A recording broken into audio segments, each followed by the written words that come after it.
Everyone, Swami Samarth सर्वांना. हिवाळ्याच्या दिवसामध्ये ना सारखी भूक लागत असते आणि काही ना काहीतरी खायची इच्छा होत असते. लहान मुलांचं तर सारखं काहीतरी खायला दे म्हणून चालूच असतं. तर त्यांना काहीतरी चटरपटर देण्यापेक्षा जर असे हेल्दी लाडू बनवून ठेवले ना तर मस्त लाडूही एक नंबर छान होतात आणि आपण मुलांनाही ते द्यायला आपल्यालाही बरं वाटतं की काहीतरी हेल्दी खात आहेत. तर त्यासाठी बघा कढईमध्ये तूप गरम केलेलं आहे, त्यामध्ये थोडेसे ड्रायफ्रूट्स तळून घेतले, त्यानंतर शेंगदाणे घेतलेले आहेत पाववाटी, ते तळून घ्यायचे.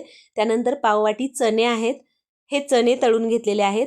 थोडंसं तूप घालून यामध्ये आपल्याला सुकं खोबरं घालायचं आहे. तर इथे मी साधारण 2 वाटी सुकं खोबरं या तुपामध्ये अगदी 1 ते 2 मिनिटं छान गरम करून घेतलेलं आहे. खूप जास्त आपल्याला भाजून घ्यायचं नाही आहे.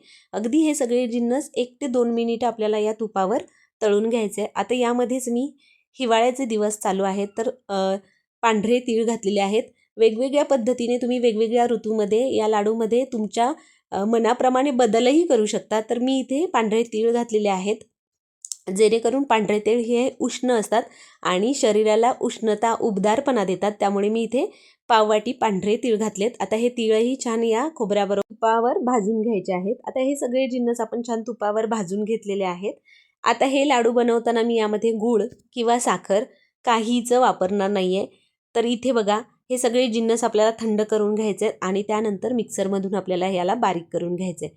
हे लाडू आहेत ना हे झटपट तयार होतात आणि अगदी मुलांच्या छोट्या भुकेसाठी किंवा इतर वेळी जेव्हा ते काहीतरी खायला मागत असतात तेव्हा जेव्हा तुम्ही हे लाडू देताना त्यांनाही सवय लागते छान हेल्दी खाण्याची आणि आपल्यालाही बरं वाटतं की आपण मुलांना काहीतरी हेल्दी देत आहोत.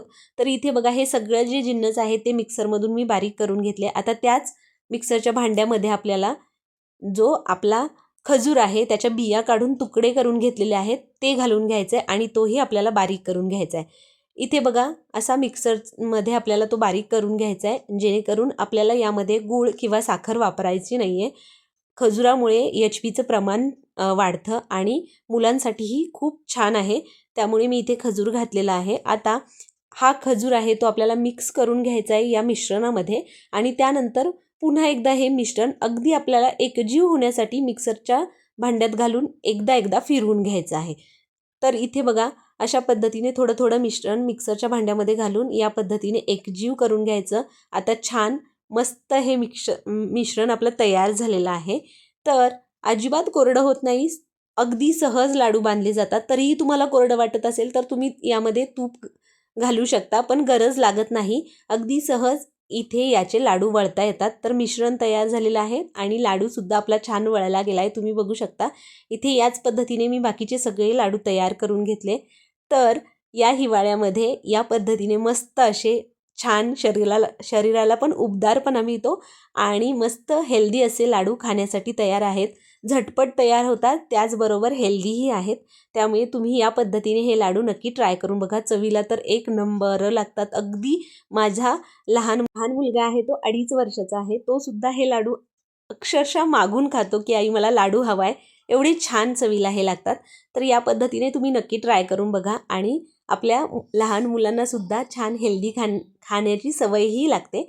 तर या पद्धतीने लाडू केल्यावर कमेंट करून सांगायला अजिबात विसरायचं नाही आहे की तुम्हाला ही लाडूची रेसिपी कशी वाटली. आणि जर तुम्हाला आपल्या रेसिपीज आवडत असतील तर आपल्या आदिश्री रेसिपी चॅनलला सबस्क्राईब करा. त्याचबरोबर बेल आयकॉन प्रेस करायला अजिबात विसरायचं नाही आहे, जेणेकरून अशाच मस्त छान छान नवनवीन आणि हेल्दी रेसिपीजच्या नोटिफिकेशन्स तुम्हाला मिळतील आणि त्या सगळ्या रेसिपी तुम्हाला ट्राय करून बघता येतील. चला तर मग पटकन या हेल्दी लाडूच्या रेसिपीला लाईक करा, रेसिपी शेअर करा. भेटूया अशा एका नवीन छान आणि मस्त हेल्दी खमंग रेसिपीसोबत. तोपर्यंत मस्त राहा, छान छान रेसिपी ट्राय करून खात राहा. Bye bye.